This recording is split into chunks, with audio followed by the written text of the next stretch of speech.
بنګلور په لومړۍ لوبه کې بریا خپله کړه.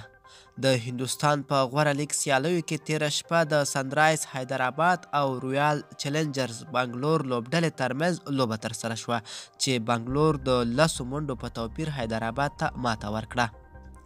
د پرونۍ لوبې ټاس د حیدرآباد لوبډلې وګټئ او لومړی د توپ اچونې پرېکړه وکړه. د بنګلور لوبډلې په ټاکلو 20 اورونو کې د 15 لوبغاړو په سوځېدو سره حیدرآباد لوبډلې ته د 144 منډو هدف وټاکی.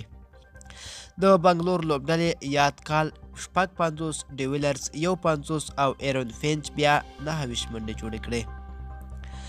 حیدرآباد لوبډلې بریسټو 61 پانډیا 40 او ګارک بیا 12 منډې وکړې.